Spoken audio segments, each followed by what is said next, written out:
Friends, welcome back to my channel. ఈరోజు నేను కాకరకాయ మసాలా పెట్టేసి కర్రీ చేస్తున్నాను. అది ఎలా చేయాలో చూపిస్తాను. దానికి ఏ ఇంగ్రీడియంట్స్ కావాలో చూద్దాం రండి.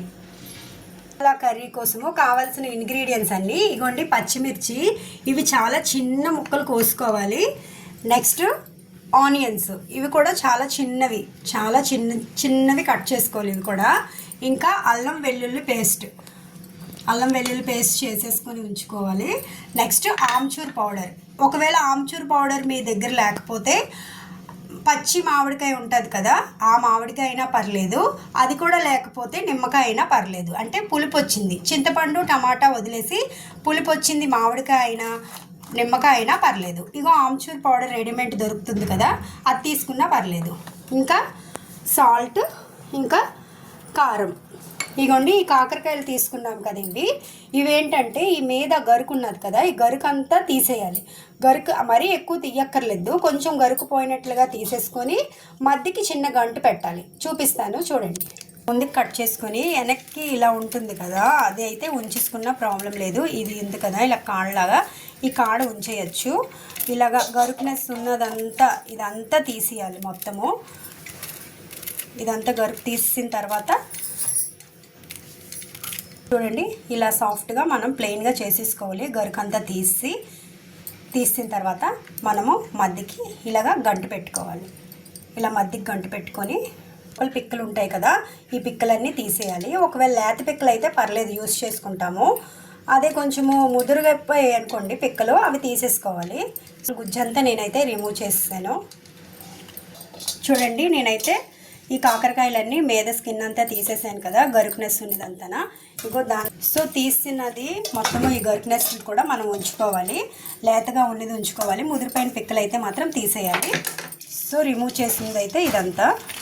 సో ఇవి అయితే నేనైతే ఈ మీద పీచ్ అంతా తీసేసాను కదా, గరుకునెస్ అంతా తీసినవి కొంచెం కడిగేసుకొని అది వేరే బౌల్లోకి వేసేసుకోవాలి. కొంచెం కాయల్లోని కొంచెము ఉప్పు వేస్తున్నాం అన్నమాట. కొంచెం ఉప్పు వేసి నెక్స్ట్ పసుపు కూడా వేసుకుంటాము. వేసుకొని ఇది ఒక 1 అవర్ లాగా మనం నానబెట్టుకొని ఉంచుకోవాలి. దీనికి ఒక మూత పెట్టేసుకొని పక్కన ఒక 1 అవర్ లాగా నానబెట్టుకొని ఉంచుకోవాలి. బాగా కొంచెం అటు ఇటు ఇలా చేసినా అయిపోతుంది. ఇలాగా అంటే ఉప్పు పసుపు అన్ని కాకరకాయలకి పట్టినట్లుగా ఇలా కలిపేసుకొని దీనికి ఇలా క్లోజ్ చేసుకొని పక్కన పెట్టేసుకుంటాం. ఒక 1 అవర్ అయితే నానాలి. ఇది మనం మీదది స్కిన్ అంతా తీసేసాం కదా కాకరకాయది, అందులో కొంచెం వాటర్ అయితే వేసుకుంటాము. వాటర్ వేసుకొని కొంచెం సాల్ట్ వేసుకుంటాము. కొంచెం సాల్ట్ వేసుకొని ఇది కూడా కొంచెం సేపు నానబెట్టాలి. సో ఎందుకంటే వాటర్ ఉప్పు వేసాను ఇందులోని, ఇది కొంచెం చేదునెస్ అంతా పోతుంది అన్నమాట. చేదంతా పోతుందని కొంచెం వాటర్ ఉప్పు వేసుకున్నాను ఇందులో. స్కిన్ అంతా తీసేసాం కదా, అది నానబెట్టుకున్నాం కదా ఉప్పులోని, ఇంకా కొంచెము వాటర్ వేసేసుకొని అదంతా ఇప్పుడు బాగా స్పిన్ చేసేసి తీయాలి. అదిగా వాటర్ లేకుండా స్పిన్ చేయాలి. ఇలా స్పిన్ చేసుకొని మనం వేరే ప్లేట్లో వేసుకోవాలి. ఎందుకు ఇలా చేయాలంటే ఇందులో చేదంతా ఈ వాటర్లో దిగిపోతుంది అన్నమాట. అందు గురించమనే కొంచెం వాటర్ ఉప్పు వేసుకొని నానబెట్టుకొని కొంతసేపు తర్వాత ఇలా స్పిన్ చేస్తే దీని చేదంతా ఈ వాటర్లోకి వచ్చేస్తుంది. ఇవ్వండి, స్పిన్ చేసిన మొత్తము కాకరకాయ స్కిన్ అంతా ఇది బాగా వాటర్ లేకుండా స్పిన్ చేసాను.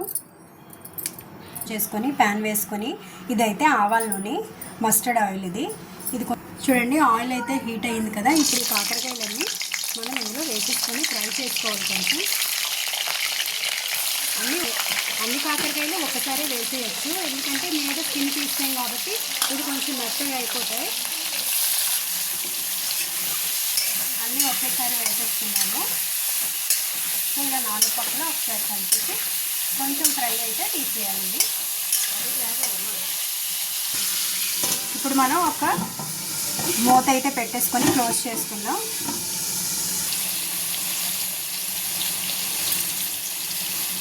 ఇంకొకసారి ఇలాగా 4 పక్కల కలిపేద్దాము. ఎందుకంటే కింద వేగుతాయి కదా, మీద వేగవు కాబట్టి కింద మీద కలుపుతుంటే ఒకసారి మీదవన్నీ కిందకి వెళ్తాయి. చూడండి, బాగా వేగుతున్నాయి కదా, ఇంకొంచెం వేగాలి. కొంచెం బ్రౌన్ వచ్చినట్లుగా ఫ్రై చేసుకోవాలి. ఫ్రై అయిపోయి ఒకసారి చూడండి, బాగా ఫ్రై అయిపోయి ఇప్పుడు తీసేస్తున్నాను ప్లేట్లోకి. ఇవన్నీ మొత్తం బాగా ఫ్రై అయ్యాయి కదా, ఇవి బాగా బ్రౌన్ కలర్ అయితే వచ్చేసింది.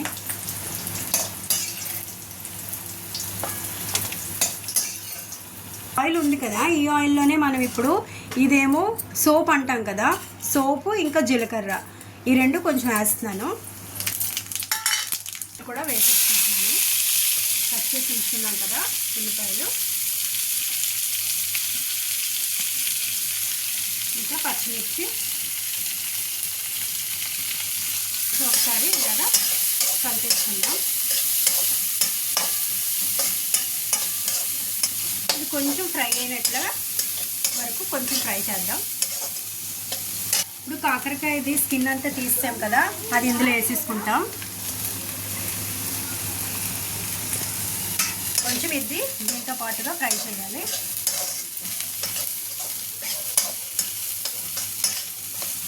కొంచెం ఇంగు యాడ్ చేసుకుంటాను. 1 స్పూను అల్లం వెల్లుల్లి పేస్ట్, 1 స్పూను కారం, 1 స్పూను ఆమ్చూర్ పౌడర్, కొంచెం సాల్ట్ యాడ్ చేసుకుందాం. ఎందుకంటే మనం కాకరకాయలు కడిగినప్పుడు కాకరకాయ స్కిన్కి అంతా ఉప్పు వేసాం కాబట్టి కొంచెం ఉప్పు వేసుకుంటే సరిపోతుంది. సో ఇది మొత్తము 4 పక్కల బాగా కలిపేసుకుందాం.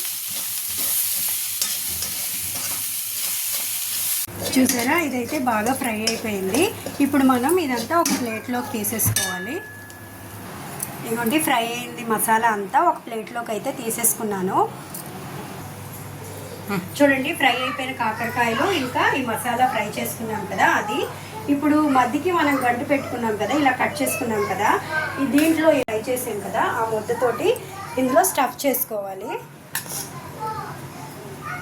ఇవ్వండి, ఇలా మధ్యలో మనం పెట్టుకున్నాం కదా, కట్ చేసుకున్నాం కదా, దాంట్లో ఇలా స్టఫ్ చేసుకొని ఇలాగా క్లోజ్ చేసుకోవాలి. ఇలా ఈ మసాలా ముద్దంతా స్టఫ్ చేసుకొని మధ్యలో ఇలా పెట్టుకొని మనం క్లోజ్ చేసేయాలి.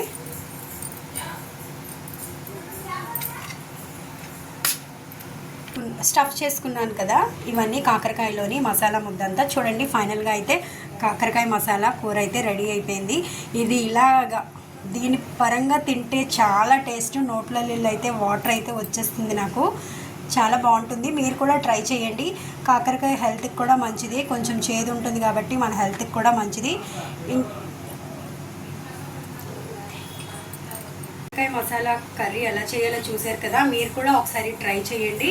ట్రై చేసి టేస్ట్ ఎలా ఉన్నదో కామెంట్లో తెలియజేయండి ప్లీజ్. అండ్ ఇంకోటి ఏంటంటే, ఎవరైతే ప్రెగ్నెన్సీ ఉమెన్స్ ఉంటారో వాళ్ళైతే మాత్రం ఈ కాకరకాయ కూర అయితే తినకూడదు. ఎందుకంటే ఒకవేళ ప్రెగ్నెన్సీ ఉమెన్స్ తిన్నట్లు అయితే బేబీ ఉంటుంది కదా, ఆ బేబీకి కొంచెం ప్రేమ తగ్గిపోతుంది మదర్ మీద. సో అలా అంటారు పెద్దవాళ్ళు. సో అదే మీకు నేను షేర్ చేస్తున్నాను. Thank you friends.